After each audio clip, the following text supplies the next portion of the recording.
when we say goodbye, we can't know if this is the last time we will ever see. You should never greet someone casually or say goodbye to someone casually. And that lesson came from that experience. Every moment was so rich. Every time we saw each other and every time we said goodbye, we made sure it was a good, thorough, full goodbye. That's how you're supposed to live every day anyway. Every time you leave your house could be the last time. You're supposed to be in the richness of your hellos and goodbyes and thank yous.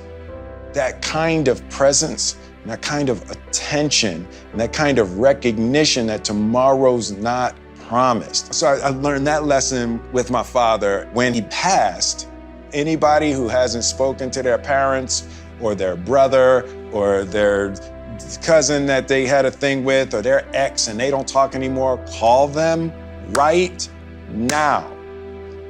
Don't think you're gonna have a chance to call them tomorrow or next week.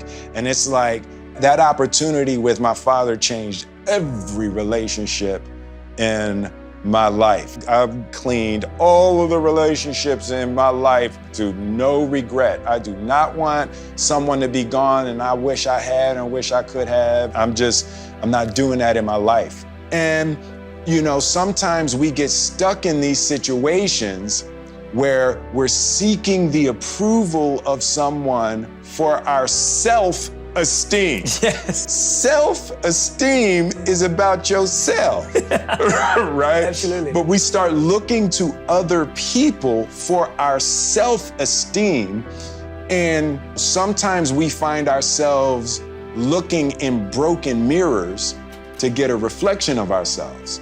And the greatest tragedy is when you look into a broken mirror to see if you're pretty, and you're gonna let that person tell you about your inner qualities. And the greatest tragedy is when you look in a broken mirror and you're gonna change your face to try to look good in a broken mirror.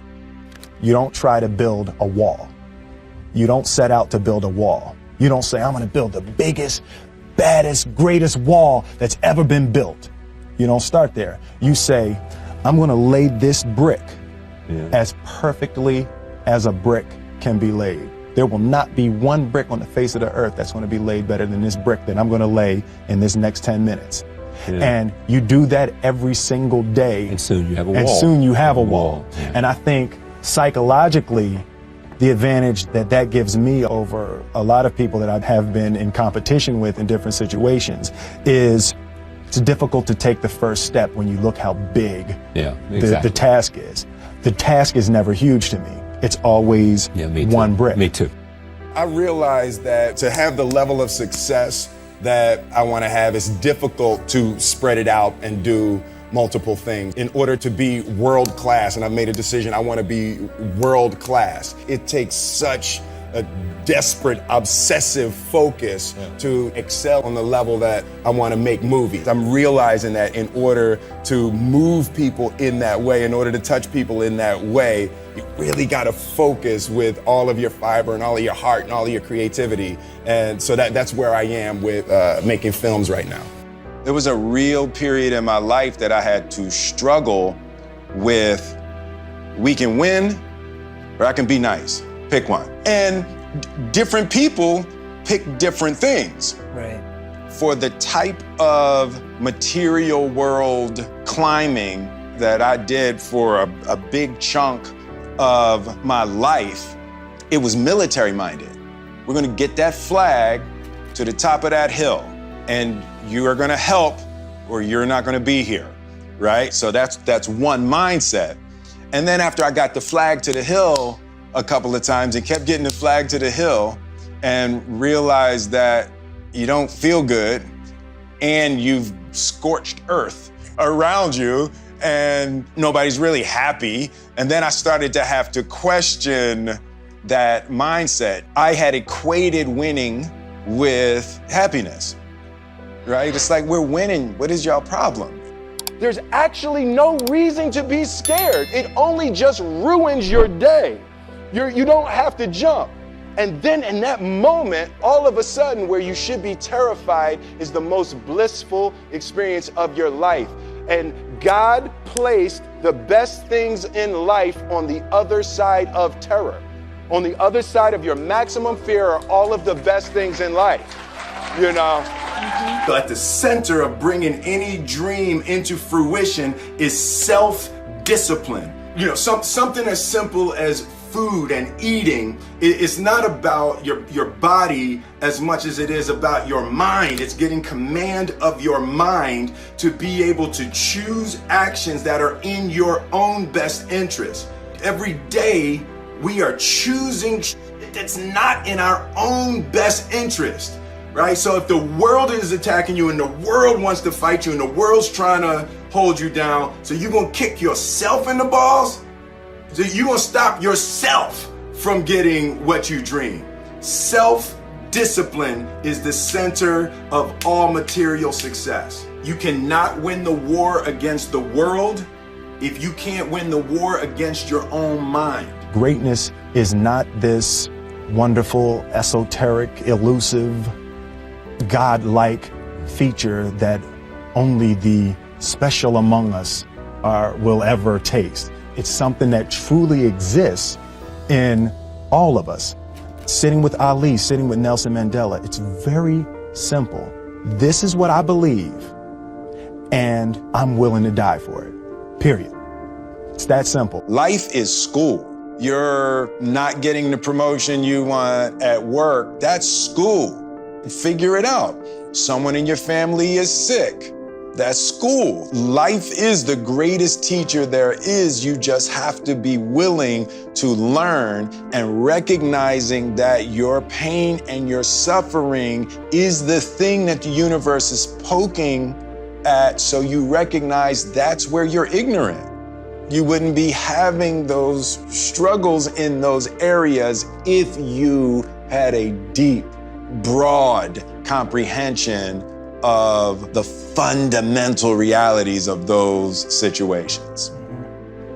I've been a really firm believer that first and foremost, you gotta believe.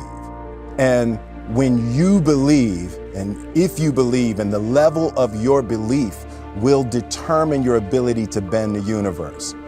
If you don't believe, nobody's gonna believe.